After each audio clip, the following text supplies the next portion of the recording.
KaraokeBooks. The Call of the Wild. Written by Jack London. Photos by Margarita Soboleva. Chapter 1. Into the Primitive. Old Longing's Nomadic Leap. Chafing at Customs Chain. Again from its Brummel sleep. Wakens the ferine strain. Buck did not read the newspapers, or he would have known that trouble was brewing, not alone for himself, but for every tide-water dog, strong of muscle and with warm, long hair, from Puget Sound to San Diego. Because men, groping in the Arctic darkness, had found a yellow metal, and because steamship and transportation companies were booming the find, thousands of men were rushing into the Northland. These men wanted dogs, and the dogs they wanted were heavy dogs, with strong muscles by which to toil, and furry coats to protect them from the frost. Buck lived at a big house in the sun-kissed Santa Clara Valley. Judge Miller's Place, it was called. It stood back from the road, half hidden among the trees, through which glimpses could be caught of the wide cool veranda that ran around its four sides. The house was approached by gravel driveways which wound about through wide-spreading lawns and under the interlacing boughs of tall poplars. At the rear things were on even a more spacious scale than at the front. There were great stables, where a dozen grooms and boys held forth, rows of vine-clad servants' cottages, an endless and orderly array of outhouses, long grape arbors, green pastures, orchards, and berry patches. Then there was the pumping plant for the artesian well, and the big cement tank where Judge Miller's boys took their morning plunge and kept cool in the hot afternoon. And over this great demesne Buck ruled. Here he was born, and here he had lived the 4 years of his life. It was true, there were other dogs. There could not but be other dogs on so vast a place, but they did not count. They came and went, resided in the populous kennels, or lived obscurely in the recesses of the house after the fashion of Toots, the Japanese pug, or Isabel, the Mexican hairless, strange creatures that rarely put nose out of doors or set foot to ground. On the other hand, there were the fox terriers, a score of them at least, who yelped fearful promises at Toots and Isabel looking out of the windows at them and protected by a legion of housemaids armed with brooms and mops. But Buck was neither house dog nor kennel dog. The whole realm was his. He plunged into the swimming tank or went hunting with the judge's sons. He escorted Molly and Alice, the judge's daughters, on long twilight or early morning rambles. On wintry nights he lay at the judge's feet before the roaring library fire. He carried the judge's grandsons on his back, or rolled them in the grass, and guarded their footsteps through wild adventures down to the fountain in the stable yard, and even beyond, where the paddocks were, and the berry patches. Among the terriers he stalked imperiously, and Toots and Isabel he utterly ignored, for he was king over all creeping, crawling, flying things of Judge Miller's Place, humans included. His father, Elmo, a huge street Bernard, had been the judge's inseparable companion, and Buck bid fair to follow in the way of his father. He was not so large, he weighed only 140 pounds, for his mother, Shep, had been a Scotch shepherd dog. Nevertheless, 140 pounds, to which was added the dignity that comes of good living and universal respect, enabled him to carry himself in right royal fashion. During the 4 years since his puppyhood he had lived the life of a sated aristocrat. He had a fine pride in himself, was even a trifle egotistical, as country gentlemen sometimes become because of their insular situation. But he had saved himself by not becoming a mere pampered housedog. Hunting and kindred outdoor delights had kept down the fat and hardened his muscles, and to him, as to the cold tubbing races, the love of water had been a tonic and a health preserver. And this was the manner of dog Buck was in the fall of 1897, when the Klondike strike dragged men from all the world into the frozen north. But Buck did not read the newspapers, and he did not know that Manuel, one of the gardener's helpers, was an undesirable acquaintance. Manuel had one besetting sin. He loved to play Chinese lottery. Also, in his gambling, he had one besetting weakness, faith in a system, and this made his damnation certain. For to play a system requires money, while the wages of a gardener's helper do not lap over the needs of a wife and numerous progeny. The judge was at a meeting of the Raisin Growers Association, and the boys were busy organizing an athletic club, on the memorable night of Manuel's treachery. No one saw him and Buck go off through the orchard on what Buck imagined was merely a stroll. And with the exception of a solitary man, no one saw them arrive at the little flag station known as College Park. This man talked with Manuel, and money chinked between them. "You might wrap up the goods before you deliver, the stranger said gruffly, and Manuel doubled a piece of stout rope around Buck's neck under the collar. "Twist it, and you'll choke, plenty," said Manuel, and the stranger grunted a ready affirmative. Buck had accepted the rope with quiet dignity. To be sure, it was an unwanted performance, but he had learned to trust in men he knew, and to give them credit for a wisdom that outreached his own. But when the ends of the rope were placed in the stranger's hands, he growled menacingly. He had merely intimated his displeasure, in his pride believing that to intimate was to command. But to his surprise the rope tightened around his neck, shutting off his breath. In quick rage he sprang at the man, who met him halfway, grappled him close by the throat, and with a deft twist threw him over on his back. Then the rope tightened mercilessly, while Buck struggled in a fury, his tongue lolling out of his mouth and his great chest panting futilely. Never in all his life had he been so vilely treated, and never in all his life had he been so angry. But his strength ebbed, his eyes glazed, and he knew nothing when the train was flagged and the two men threw him into the baggage car. The next he knew, he was dimly aware that his tongue was hurting and that he was being jolted along in some kind of a conveyance. The hoarse shriek of a locomotive whistling a crossing told him where he was. He had traveled too often with the judge not to know the sensation of riding in a baggage car. He opened his eyes, and into them came the unbridled anger of a kidnapped king. The man sprang for his throat, but Buck was too quick for him. His jaws closed on the hand, nor did they relax till his senses were choked out of him once more. "Yep, has fits," the man said, hiding his mangled hand from the baggageman, who had been attracted by the sounds of struggle. "I'm talkin', up for the boss to Frisco. A crackdog doctor there thinks that he can cure, Concerning that night's ride, the man spoke most eloquently for himself, in a little shed back of a saloon on the San Francisco waterfront. "All I get is 50 for it," he grumbled. "And I wouldn't do it over for 1,000, cold cash." His hand was wrapped in a bloody handkerchief, and the right trouser leg was ripped from knee to ankle. "How much did the other mug get?" the saloon keeper demanded. 100, was the reply. "Wouldn't take a sou less, so help me."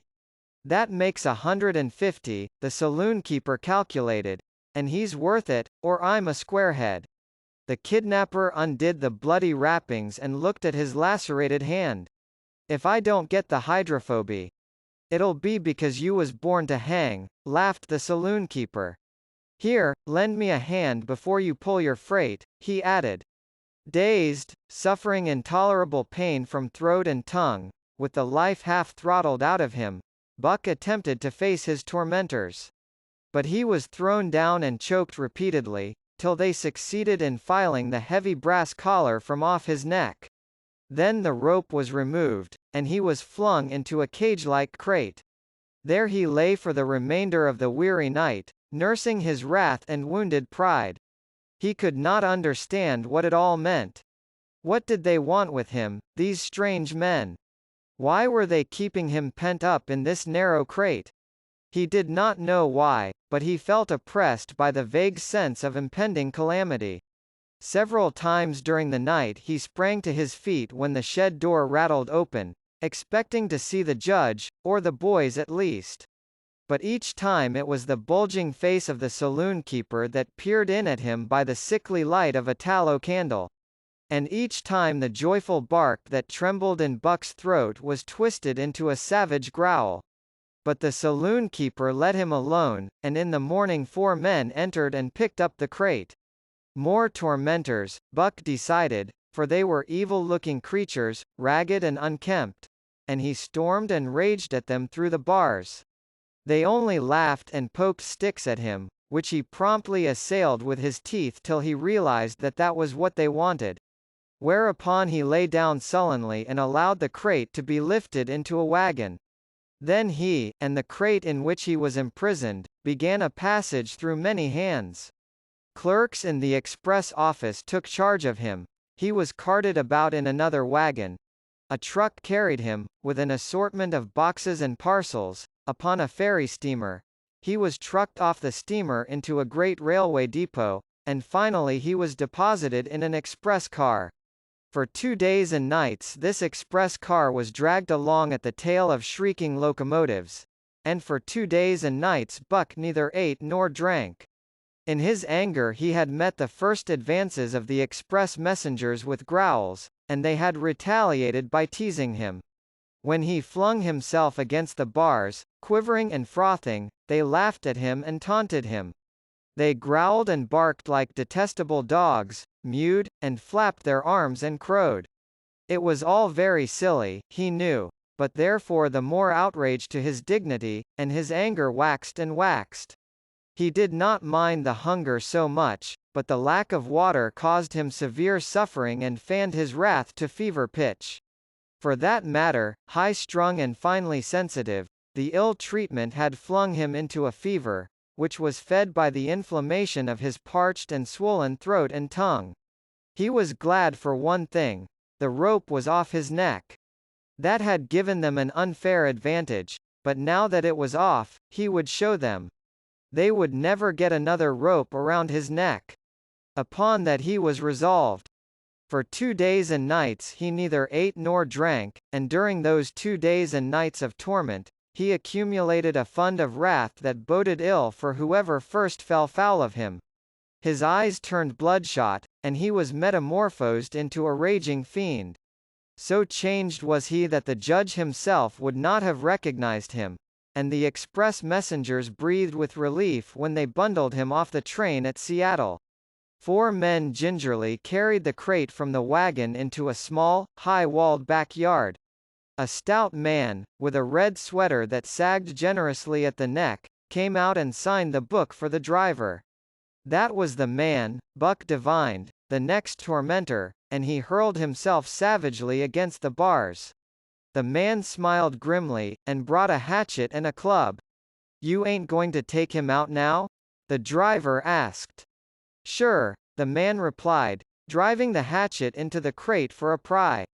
There was an instantaneous scattering of the 4 men who had carried it in, and from safe perches on top the wall they prepared to watch the performance.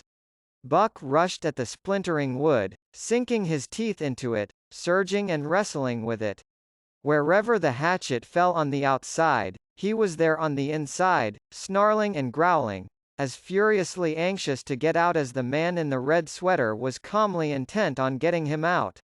"Now, you red-eyed devil," he said, when he had made an opening sufficient for the passage of Buck's body. At the same time he dropped the hatchet and shifted the club to his right hand.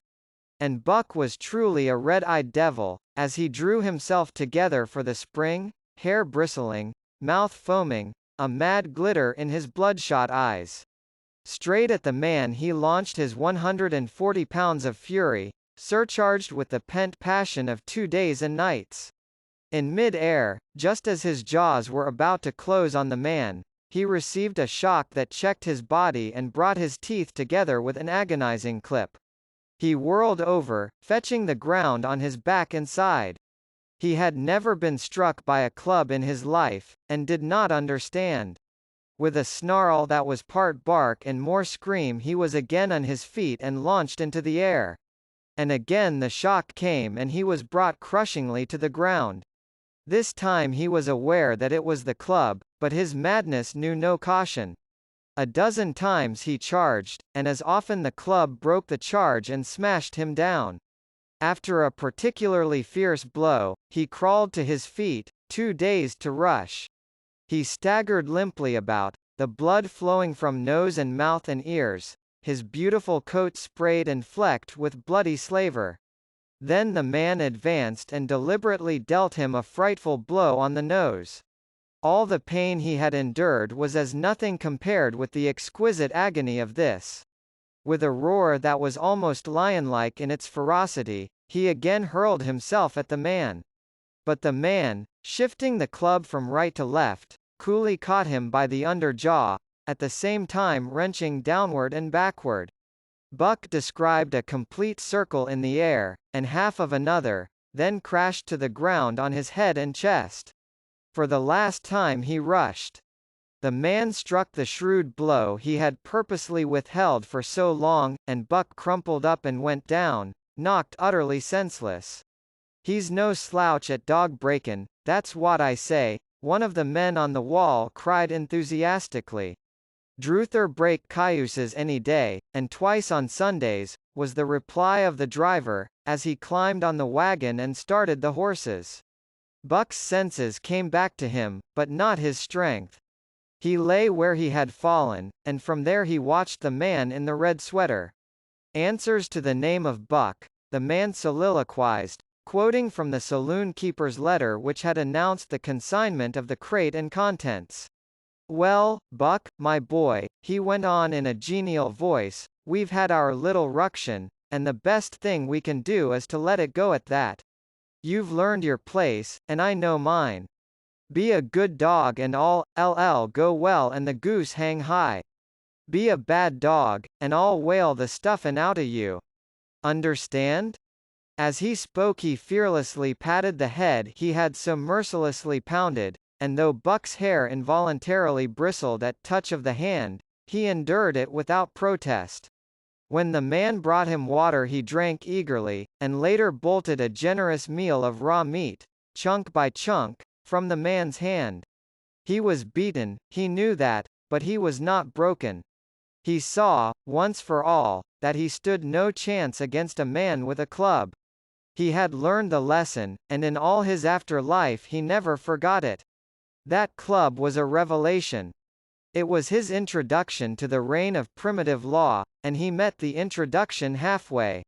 The facts of life took on a fiercer aspect, and while he faced that aspect uncowed, he faced it with all the latent cunning of his nature aroused. As the days went by, other dogs came, in crates and at the ends of ropes, some docilely, and some raging and roaring as he had come, and, one and all, he watched them pass under the dominion of the man in the red sweater. Again and again, as he looked at each brutal performance, the lesson was driven home to Buck. A man with a club was a lawgiver, a master to be obeyed, though not necessarily conciliated. Of this last Buck was never guilty, though he did see beaten dogs that fawned upon the man, and wagged their tails, and licked his hand. Also he saw one dog, that would neither conciliate nor obey, finally killed in the struggle for mastery. Now and again men came, strangers, who talked excitedly, wheedlingly, and in all kinds of fashions to the man in the red sweater. And at such times that money passed between them the strangers took one or more of the dogs away with them. Buck wondered where they went, for they never came back, but the fear of the future was strong upon him, and he was glad each time when he was not selected. Yet his time came, in the end, in the form of a little weazened man who spat broken English and many strange and uncouth exclamations which Buck could not understand. "Sacredam!" he cried, when his eyes lit upon Buck. "Dat one deca-meter bully dog. Eh? How mock? 300, and a present at that," was the prompt reply of the man in the red sweater. "And seein' it's government money, you ain't got no kick coming, eh, Perot?" Perot grinned. Considering that the price of dogs had been boomed skyward by the unwanted demand, It was not an unfair sum for so fine an animal. The Canadian government would be no loser, nor would its dispatches travel the slower. Perrault knew dogs, and when he looked at Buck he knew that he was 1 in 1,000, 1 in 10,000, he commented mentally. Buck saw money pass between them, and was not surprised when Curly, a good-natured Newfoundland, and he were led away by the little weazened man. That was the last he saw of the man in the red sweater, and as Curly and he looked at receding Seattle from the deck of the Narwhal, it was the last he saw of the warm Southland. Curly and he were taken below by Perrault and turned over to a black-faced giant called François. Perrault was a French-Canadian, and swarthy. But François was a French-Canadian half-breed, and twice as swarthy. They were a new kind of men to Buck, of which he was destined to see many more, and while he developed no affection for them, he none the less grew honestly to respect them. He speedily learned that Perrault and François were fair men, calm and impartial in administering justice, and too wise in the way of dogs to be fooled by dogs. In the 'tween decks of the Narwhal, Buck and Curly joined 2 other dogs. One of them was a big, snow-white fellow from Spitzbergen who had been brought away by a whaling captain, and who had later accompanied a geological survey into the Barrens. He was friendly, in a treacherous sort of way, smiling into one's face the while he meditated some underhand trick, as, for instance, when he stole from Buck's food at the first meal. As Buck sprang to punish him, the lash of François' whip sang through the air, reaching the culprit first, and nothing remained to Buck but to recover the bone. That was fair of François, he decided, and the half-breed began his rise in Buck's estimation. The other dog made no advances, nor received any. Also, he did not attempt to steal from the newcomers. He was a gloomy, morose fellow, and he showed Curly plainly that all he desired was to be left alone, and further, that there would be trouble if he were not left alone. Dave, he was called, and he ate and slept, or yawned between times, and took interest in nothing, not even when the Narwhal crossed Queen Charlotte Sound and rolled and pitched and bucked like a thing possessed. When Buck and Curly grew excited, half wild with fear, he raised his head as though annoyed, favored them with an incurious glance, yawned, and went to sleep again. Day and night the ship throbbed to the tireless pulse of the propeller, and though one day was very like another, it was apparent to Buck that the weather was steadily growing colder. At last, one morning, the propeller was quiet, and the Narwhal was pervaded with an atmosphere of excitement. He felt it, as did the other dogs, and knew that a change was at hand. François leashed them and brought them on deck. At the first step upon the cold surface, Buck's feet sank into a white mushy something very like mud. He sprang back with a snort. More of this white stuff was falling through the air. He shook himself, but more of it fell upon him. He sniffed it curiously, then licked some up on his tongue. It bit like fire, and the next instant was gone. This puzzled him. He tried it again, with the same result. The onlookers laughed uproariously, and he felt ashamed, he knew not why, for it was his first snow. KaraokeBooks. Chapter 2. The Law of Club and Fang. Buck's first day on the Daya beach was like a nightmare. Every hour was filled with shock and surprise. He had been suddenly jerked from the heart of civilization and flung into the heart of things primordial. No lazy, sun-kissed life was this, with nothing to do but loaf and be bored. Here was neither peace, nor rest, nor a moment's safety. All was confusion and action, and every moment life and limb were in peril. There was imperative need to be constantly alert, for these dogs and men were not town dogs and men. They were savages, all of them, who knew no law but the law of club and fang. He had never seen dogs fight as these wolfish creatures fought, and his first experience taught him an unforgettable lesson. It is true, it was a vicarious experience, else he would not have lived to profit by it. Curly was the victim. They were camped near the log store, where she, in her friendly way, made advances to a husky dog the size of a full-grown wolf, though not half so large as she. There was no warning, only a leap in like a flash, a metallic clip of teeth, a leap out equally swift, and Curly's face was ripped open from eye to jaw. It was the wolf manner of fighting, to strike and leap away, but there was more to it than this. 30 or 40 huskies ran to the spot and surrounded the combatants in an intent and silent circle. Buck did not comprehend that silent intentness, nor the eager way with which they were licking their chops. Curly rushed her antagonist, who struck again and leapt aside. He met her next rush with his chest, in a peculiar fashion that tumbled her off her feet. She never regained them. This was what the onlooking huskies had waited for. They closed in upon her, snarling and yelping, and she was buried, screaming with agony, beneath the bristling mass of bodies. So sudden was it, and so unexpected, that Buck was taken aback. He saw Spitz run out his scarlet tongue in a way he had of laughing, and he saw François, swinging an axe, spring into the mess of dogs. 3 men with clubs were helping him to scatter them. It did not take long. 2 minutes from the time Curly went down, the last of her assailants were clubbed off. But she lay there limp and lifeless in the bloody, trampled snow, almost literally torn to pieces, the swart half-breed standing over her and cursing horribly. The scene often came back to Buck to trouble him in his sleep. So that was the way. No fair play. Once down, that was the end of you. Well, he would see to it that he never went down.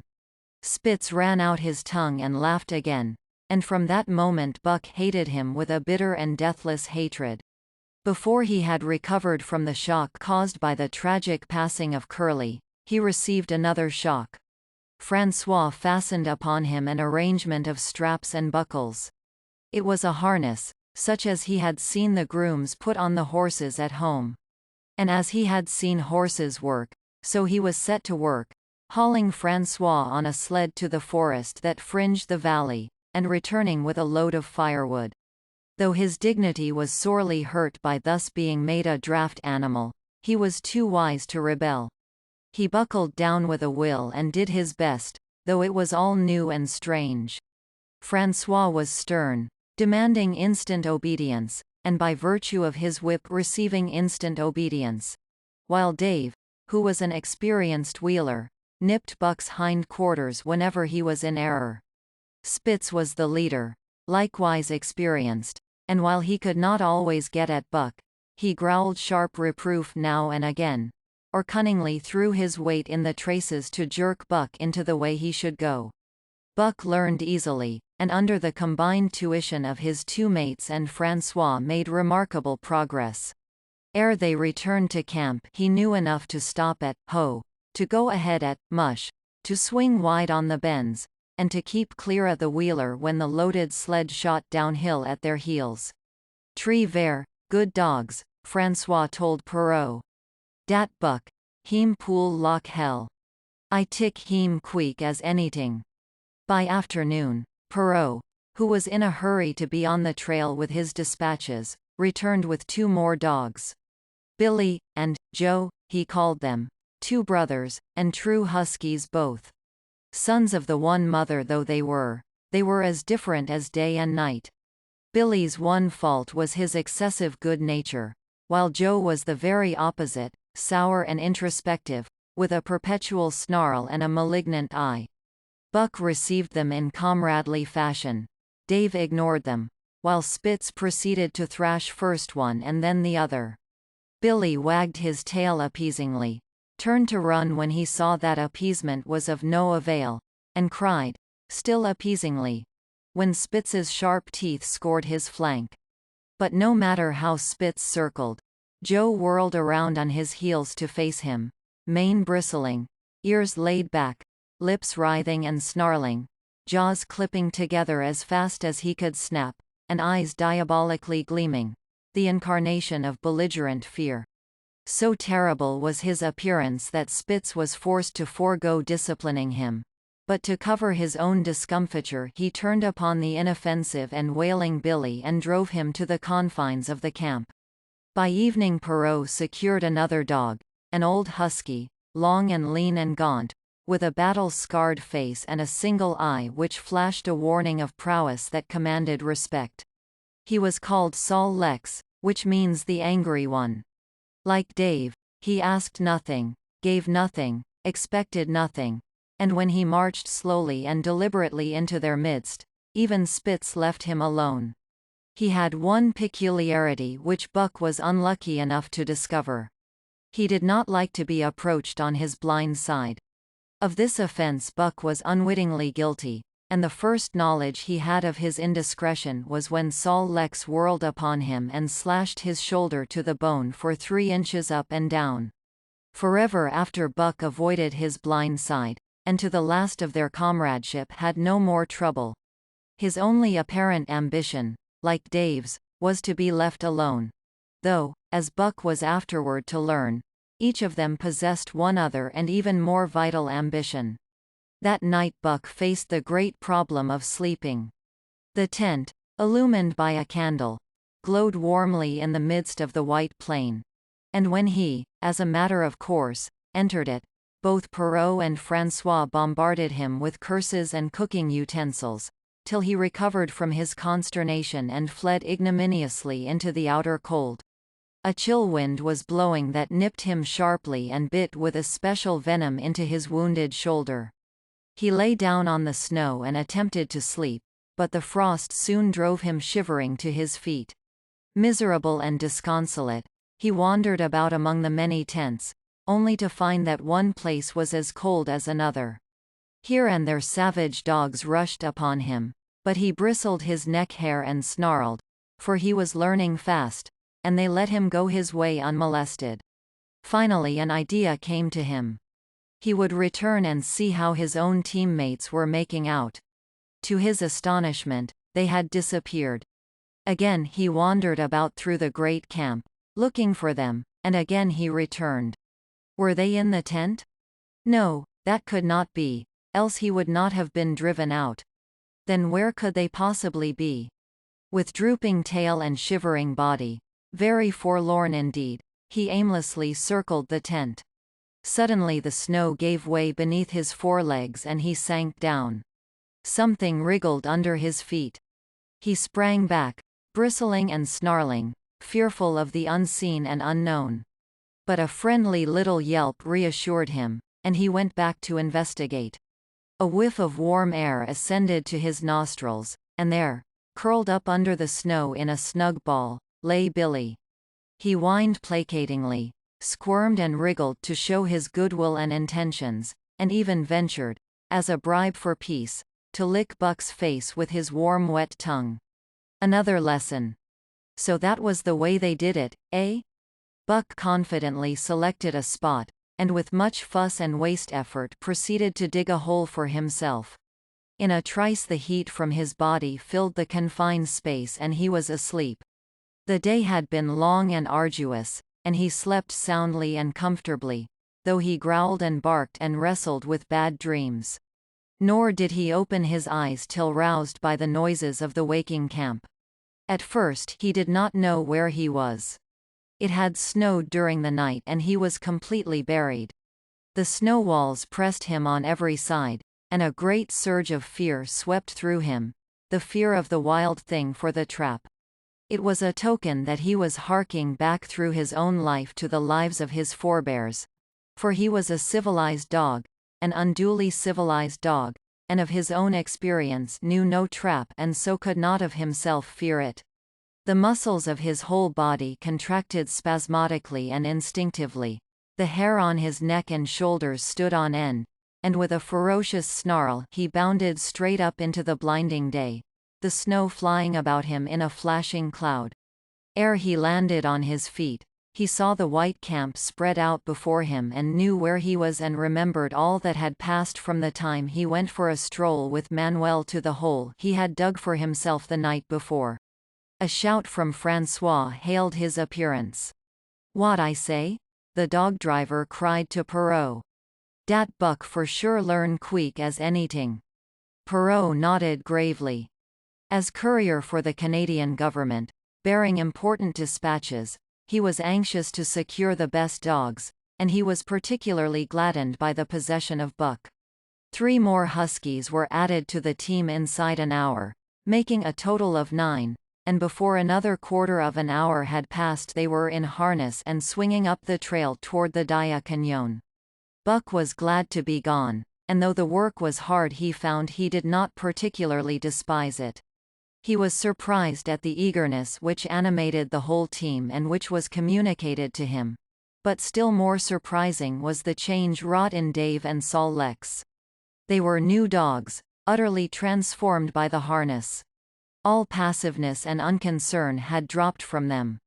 They were alert and active, anxious that the work should go well, and fiercely irritable with whatever, by delay or confusion, retarded that work. The toil of the traces seemed the supreme expression of their being, and all that they lived for and the only thing in which they took delight. Dave was wheeler or sled dog. Pulling in front of him was Buck. Then came Sol Lex. The rest of the team was strung out ahead, single file, to the leader, which position was filled by Spitz. Buck had been purposely placed between Dave and Sol Lex so that he might receive instruction. Apt scholar that he was, they were equally apt teachers, never allowing him to linger long in error, and enforcing their teaching with their sharp teeth. Dave was fair and very wise. He never nipped Buck without cause, and he never failed to nip him when he stood in need of it. As François's whip backed him up, Buck found it to be cheaper to mend his ways than to retaliate. Once, during a brief halt, when he got tangled in the traces and delayed the start, both Dave and Sol Lex flew at him and administered a sound trouncing. The resulting tangle was even worse, but Buck took good care to keep the traces clear thereafter, and ere the day was done, so well had he mastered his work, his mates about ceased nagging him. François's whip snapped less frequently, and Perrault even honored Buck by lifting up his feet and carefully examining them. It was a hard day's run, up the cañón, through sheep camp, past the scales and the timber line, across glaciers and snowdrifts hundreds of feet deep, and over the great Chilkoot Divide, which stands between the salt water and the fresh and guards forbiddingly the sad and lonely north. They made good time down the chain of lakes which fills the craters of extinct volcanoes, and late that night pulled into the huge camp at the head of Lake Bennett, where thousands of gold seekers were building boats against the breakup of the ice in the spring.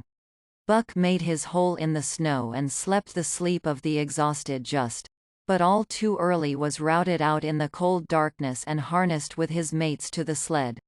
That day they made 40 miles, the trail being packed. But the next day, and for many days to follow, they broke their own trail, worked harder, and made poorer time. As a rule, Perrault traveled ahead of the team, packing the snow with webbed shoes to make it easier for them. François, guiding the sled at the G-pole, sometimes exchanged places with him, but not often.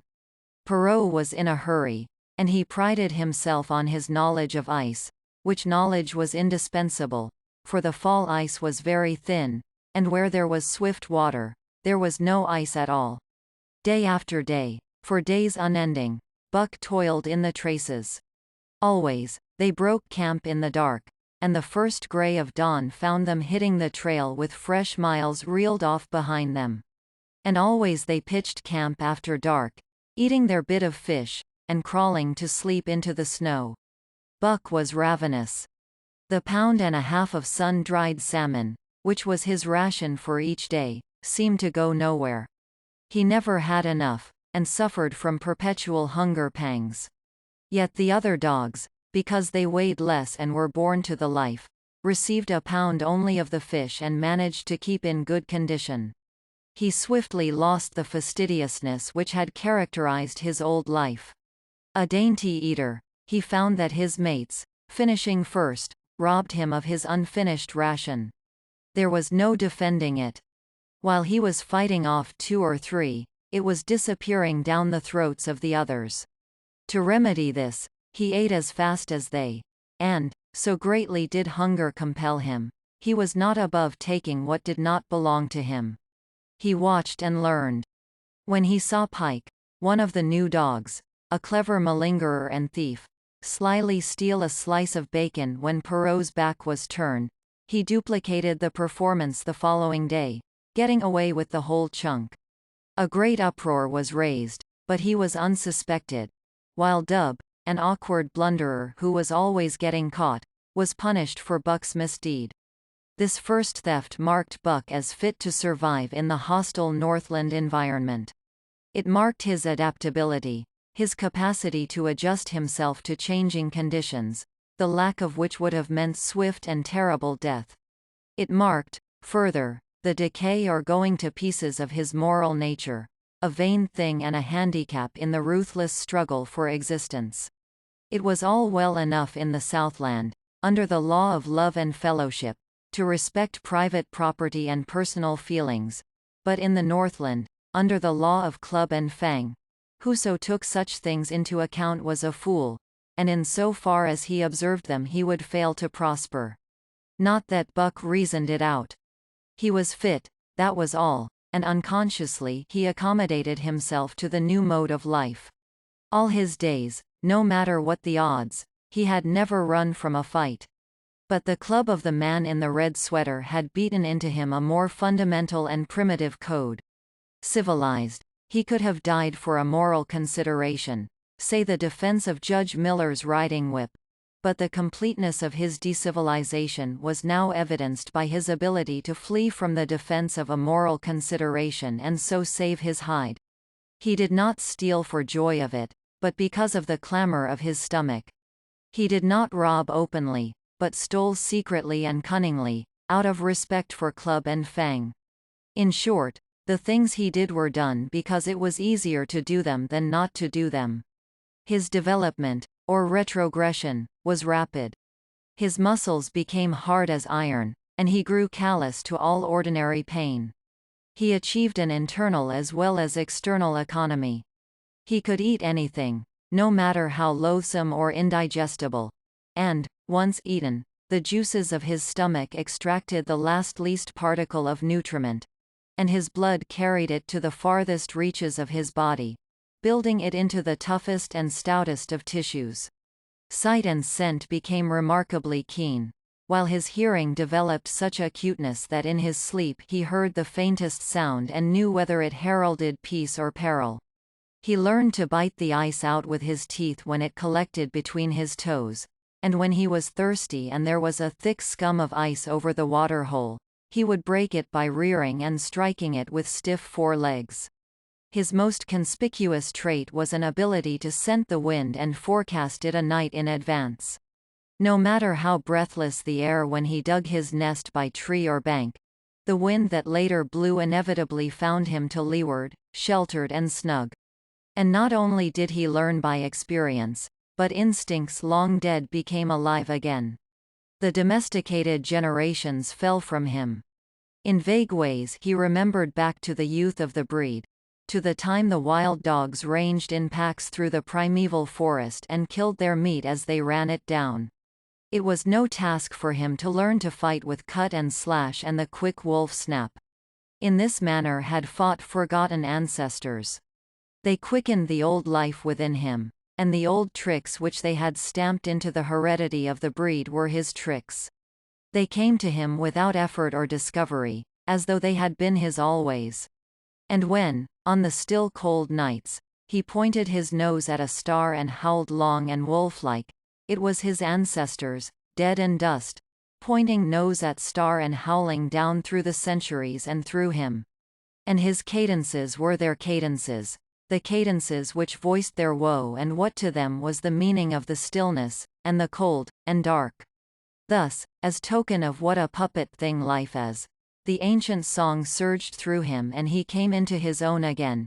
And he came because men had found a yellow metal in the north, and because Manuel was a gardener's helper whose wages did not lap over the needs of his wife and divers small copies of himself. KaraokeBooks. Chapter 3. The Dominant Primordial Beast.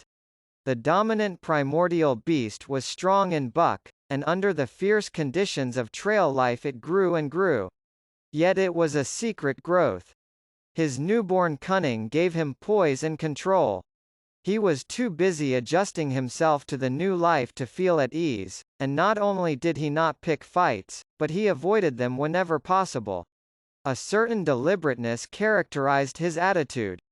He was not prone to rashness and precipitate action, and in the bitter hatred between him and Spitz he betrayed no impatience, shunned all offensive acts. On the other hand, possibly because he divined in Buck a dangerous rival, Spitz never lost an opportunity of showing his teeth. He even went out of his way to bully Buck, striving constantly to start the fight which could end only in the death of one or the other. Early in the trip this might have taken place had it not been for an unwanted accident. At the end of this day they made a bleak and miserable camp on the shore of Lake Labarge. Driving snow, a wind that cut like a white-hot knife, and darkness had forced them to grope for a camping place. They could hardly have fared worse. At their backs rose a perpendicular wall of rock, and Perrault and François were compelled to make their fire and spread their sleeping robes on the ice of the lake itself. The tent they had discarded at Dia in order to travel light. A few sticks of driftwood furnished them with a fire that thawed down through the ice and left them to eat supper in the dark. Close in under the sheltering rock Buck made his nest. So snug and warm was it, that he was loath to leave it when François distributed the fish which he had first thawed over the fire. But when Buck finished his ration and returned, he found his nest occupied. A warning snarl told him that the trespasser was Spitz. Till now Buck had avoided trouble with his enemy, but this was too much. The beast in him roared. He sprang upon Spitz with a fury which surprised them both, and Spitz particularly, for his whole experience with Buck had gone to teach him that his rival was an unusually timid dog, who managed to hold his own only because of his great weight and size. François was surprised, too, when they shot out in a tangle from the disrupted nest and he divined the cause of the trouble. Ah, he cried to Buck. Gif it to him, by gar. Gif it to him, the dirty thief. Spitz was equally willing. He was crying with sheer rage and eagerness as he circled back and forth for a chance to spring in. Buck was no less eager, and no less cautious, as he likewise circled back and forth for the advantage. But it was then that the unexpected happened, the thing which projected their struggle for supremacy far into the future, past many a weary mile of trail and toil. An oath from Perrault, the resounding impact of a club upon a bony frame, and a shrill yelp of pain, heralded the breaking forth of pandemonium. The camp was suddenly discovered to be alive with skulking furry forms, starving huskies, 4 or 5 score of them, who had scented the camp from some Indian village. They had crept in while Buck and Spitz were fighting, and when the 2 men sprang among them with stout clubs they showed their teeth and fought back. They were crazed by the smell of the food. Perrault found one with head buried in the grub box. His club landed heavily on the gaunt ribs, and the grub box was capsized on the ground. On the instant a score of the famished brutes were scrambling for the bread and bacon. The clubs fell upon them unheeded. They yelped and howled under the rain of blows, but struggled none the less madly till the last crumb had been devoured.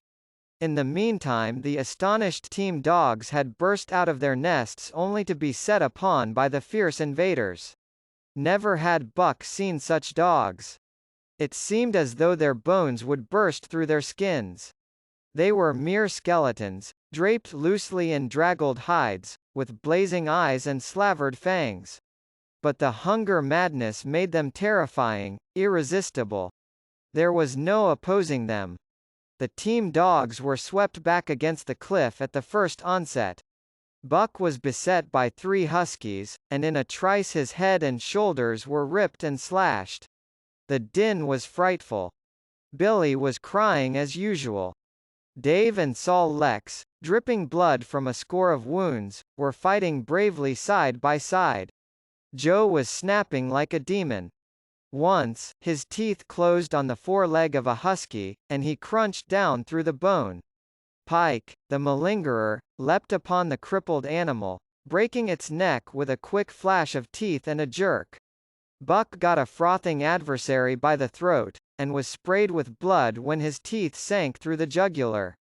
The warm taste of it in his mouth goaded him to greater fierceness. He flung himself upon another, and at the same time felt teeth sink into his own throat. It was Spitz, treacherously attacking from the side. Perrault and François, having cleaned out their part of the camp, hurried to save their sled dogs. The wild wave of famished beasts rolled back before them, and Buck shook himself free. But it was only for a moment. The two men were compelled to run back to save the grub, upon which the Huskies returned to the attack on the team. Billy, terrified into bravery, sprang through the savage circle and fled away over the ice. Pike and Dub followed on his heels, with the rest of the team behind. As Buck drew himself together to spring after them, out of the tail of his eye he saw Spitz rush upon him with the evident intention of overthrowing him. Once off his feet and under that mass of huskies, there was no hope for him. But he braced himself to the shock of Spitz's charge, then joined the flight out on the lake. Later, the 9 team dogs gathered together and sought shelter in the forest. Though unpursued, they were in a sorry plight. There was not one who was not wounded in 4 or 5 places, while some were wounded grievously. Dub was badly injured in a hind leg. Dolly, the last husky added to the team at Dia, had a badly torn throat. Joe had lost an eye. While Billy, the good-natured, with an ear chewed and rent to ribbons, cried and whimpered throughout the night. At daybreak they limped warily back to camp, to find the marauders gone and the 2 men in bad tempers. Fully half their grub supply was gone. The huskies had chewed through the sled lashings and canvas coverings. In fact, nothing, no matter how remotely eatable, had escaped them. They had eaten a pair of Perrault's moose hide moccasins, chunks out of the leather traces, and even 2 feet of lash from the end of François' whip. He broke from a mournful contemplation of it to look over his wounded dogs. "Ah, my friends," he said softly, "mebbe it mek you mad dog, dose many bites. Mebbe all mad dog, sacredam. What you tink, eh, Perrault?" The courier shook his head dubiously. With 400 miles of trail still between him and Dawson, he could ill afford to have madness break out among his dogs. 2 hours of cursing and exertion got the harnesses into shape, and the wound-stiffened team was under way, struggling painfully over the hardest part of the trail they had yet encountered, and for that matter, the hardest between them and Dawson. The 30-mile river was wide open. Its wild water defied the frost, and it was in the eddies only and in the quiet places that the ice held at all. 6 days of exhausting toil were required to cover those 30 terrible miles. And terrible they were, for every foot of them was accomplished at the risk of life to dog and man. A dozen times, Perrault, nosing the way, broke through the ice bridges, being saved by the long pole he carried, which he so held that it fell each time across the hole made by his body. But a cold snap was on, the thermometer registering 50 below zero, and each time he broke through he was compelled for very life to build a fire and dry his garments. Nothing daunted him. It was because nothing daunted him that he had been chosen for government courier.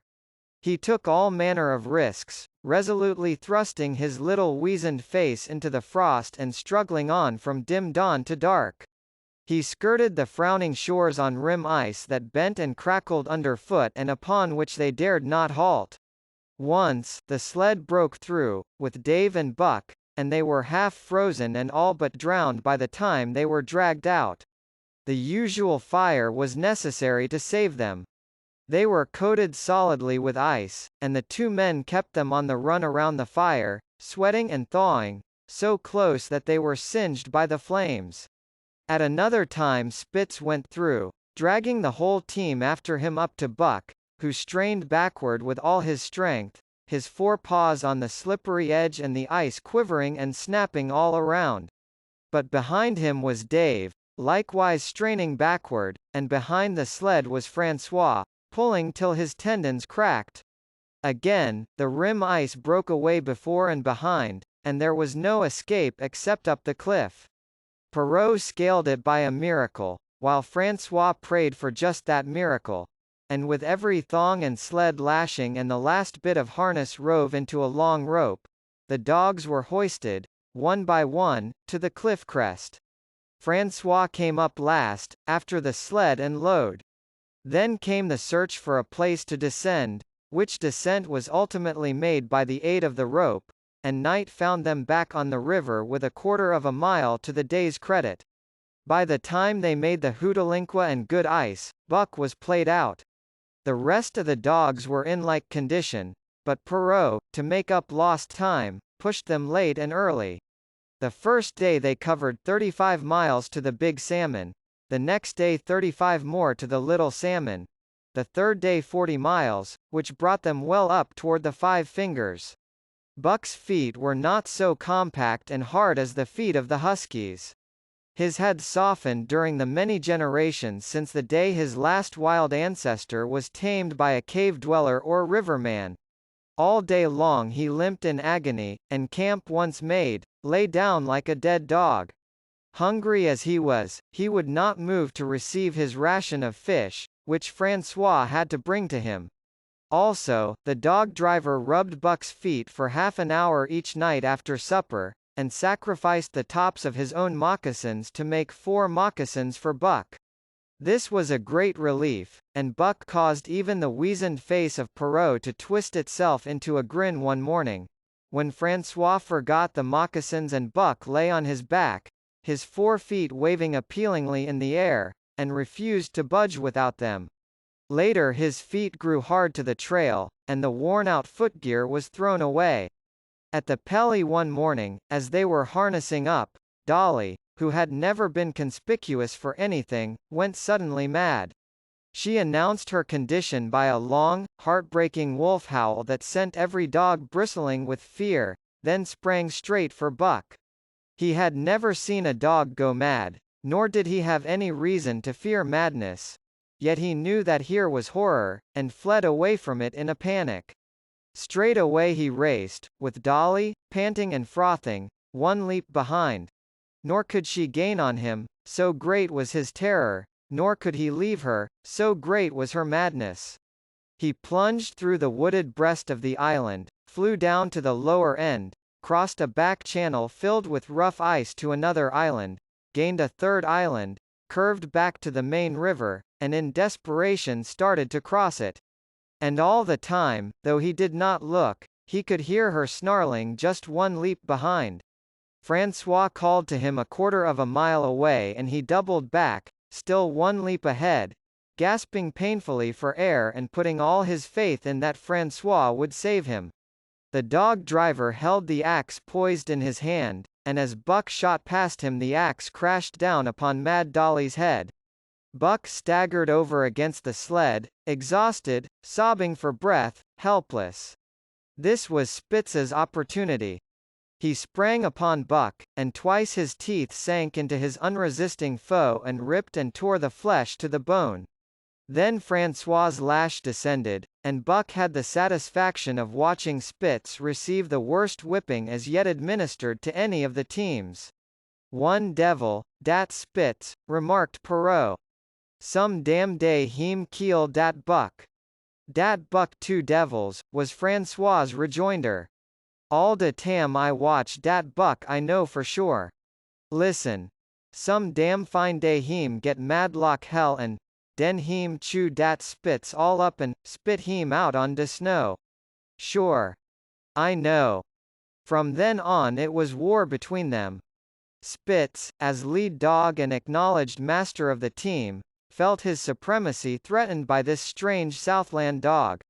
And strange Buck was to him, for of the many Southland dogs he had known, not one had shown up worthily in camp and on trail. They were all too soft, dying under the toil, the frost, and starvation. Buck was the exception. He alone endured and prospered, matching the husky in strength, savagery, and cunning. Then he was a masterful dog, and what made him dangerous was the fact that the club of the man in the red sweater had knocked all blind pluck and rashness out of his desire for mastery. He was preeminently cunning, and could bide his time with a patience that was nothing less than primitive. It was inevitable that the clash for leadership should come. Buck wanted it. He wanted it because it was his nature, because he had been gripped tight by that nameless, incomprehensible pride of the trail and trace, that pride which holds dogs in the toil to the last gasp, which lures them to die joyfully in the harness, and breaks their hearts if they are cut out of the harness. This was the pride of Dave as wheel dog, of Sol Lex as he pulled with all his strength, the pride that laid hold of them at break of camp, transforming them from sour and sullen brutes into straining, eager, ambitious creatures. The pride that spurred them on all day and dropped them at pitch of camp at night, letting them fall back into gloomy unrest and uncontent. This was the pride that bore up Spitz and made him thrash the sled dogs who blundered and shirked in the traces or hid away at harness-up time in the morning. Likewise it was this pride that made him fear Buck as a possible lead dog. And this was Buck's pride, too. He openly threatened the other's leadership. He came between him and the shirks he should have punished. And he did it deliberately. One night there was a heavy snowfall, and in the morning Pike, the malingerer, did not appear. He was securely hidden in his nest under a foot of snow. Francois called him and sought him in vain. Spitz was wild with wrath. He raged through the camp, smelling and digging in every likely place, snarling so frightfully that Pike heard and shivered in his hiding place. But when he was at last unearthed, and Spitz flew at him to punish him, Buck flew, with equal rage, in between. So unexpected was it, and so shrewdly managed, that Spitz was hurled backward and off his feet. Pike, who had been trembling abjectly, took heart at this open mutiny, and sprang upon his overthrown leader. Buck, to whom fair play was a forgotten code, likewise sprang upon Spitz. But Francois, chuckling at the incident while unswerving in the administration of justice, brought his lash down upon Buck with all his might. This failed to drive Buck from his prostrate rival, and the butt of the whip was brought into play. Half stunned by the blow, Buck was knocked backward and the lash laid upon him again and again, while Spitz soundly punished the many times offending Pike. In the days that followed, as Dawson grew closer and closer, Buck still continued to interfere between Spitz and the culprits, but he did it craftily, when Francois was not around. With the covert mutiny of Buck, a general insubordination sprang up and increased. Dave and Sol Lex were unaffected, but the rest of the team went from bad to worse. Things no longer went right. There was continual bickering and jangling. Trouble was always afoot, and at the bottom of it was Buck. He kept Francois busy, for the dog driver was in constant apprehension of the life and death struggle between the two which he knew must take place sooner or later, and on more than one night the sounds of quarreling and strife among the other dogs turned him out of his sleeping robe, fearful that Buck and Spitz were at it. But the opportunity did not present itself, and they pulled into Dawson one dreary afternoon with the great fight still to come. Here were many men, and countless dogs, and Buck found them all at work. It seemed the ordained order of things that dogs should work. All day they swung up and down the main street in long teams, and in the night their jingling bells still went by. They hauled cabin logs and firewood, freighted up to the mines, and did all manner of work that horses did in the Santa Clara Valley. Here and there Buck met Southland dogs, but in the main they were the wild wolf husky breed. Every night, regularly, at 9, at 12, at 3, they lifted a nocturnal song, a weird and eerie chant, in which it was Buck's delight to join.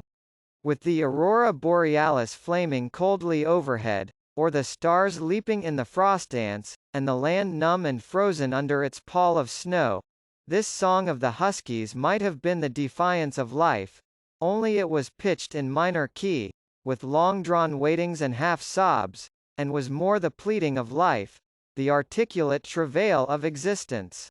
It was an old song, old as the breed itself, one of the first songs of the younger world in a day when songs were sad. It was invested with the woe of unnumbered generations, this plaint by which Buck was so strangely stirred.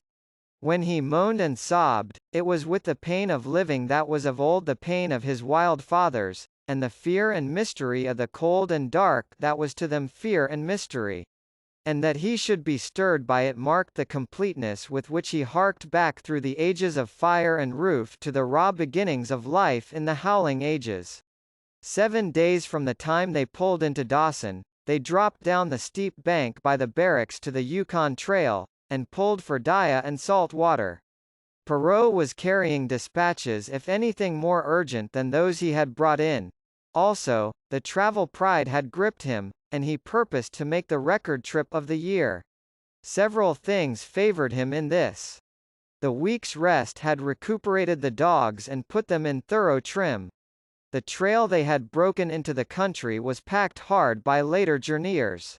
And further, the police had arranged in 2 or 3 places deposits of grub for dog and man, and he was traveling light. They made 60 Mile, which is a 50-mile run, on the first day, and the second day saw them booming up the Yukon well on their way to Pelly. But such splendid running was achieved not without great trouble and vexation on the part of François. The insidious revolt led by Buck had destroyed the solidarity of the team. It no longer was as one dog leaping in the traces. The encouragement Buck gave the rebels led them into all kinds of petty misdemeanors. No more was Spitz a leader greatly to be feared. The old awe departed, and they grew equal to challenging his authority. Pike robbed him of half a fish one night, and gulped it down under the protection of Buck. Another night Dub and Joe fought Spitz and made him forego the punishment they deserved. And even Billy, the good-natured, was less good-natured, and whined not half so placatingly as in former days. Buck never came near Spitz without snarling and bristling menacingly. In fact, his conduct approached that of a bully, and he was given to swaggering up and down before Spitz's very nose. The breaking down of discipline likewise affected the dogs in their relations with one another. They quarreled and bickered more than ever among themselves, till at times the camp was a howling bedlam. Dave and Sol Lex alone were unaltered, though they were made irritable by the unending squabbling. François swore strange barbarous oaths, and stamped the snow in futile rage, and tore his hair. His lash was always singing among the dogs, but it was of small avail. Directly his back was turned they were at it again. He backed up Spitz with his whip, while Buck backed up the remainder of the team. François knew he was behind all the trouble, and Buck knew he knew. But Buck was too clever ever again to be caught red-handed. He worked faithfully in the harness, for the toil had become a delight to him. Yet it was a greater delight slyly to precipitate a fight amongst his mates and tangle the traces. At the mouth of the Tahkeena, one night after supper, Dub turned up a snowshoe rabbit, blundered it, and missed. In a second the whole team was in full cry. 100 yards away was a camp of the Northwest Police, with 50 dogs, huskies all, who joined the chase. The rabbit sped down the river, turned off into a small creek, up the frozen bed of which it held steadily. It ran lightly on the surface of the snow, while the dogs plowed through by main strength. Buck led the pack, 60 strong, around bend after bend, but he could not gain. He lay down low to the race, whining eagerly, his splendid body flashing forward, leap by leap, in the wan white moonlight. And leap by leap, like some pale frost wraith, the snowshoe rabbit flashed on ahead.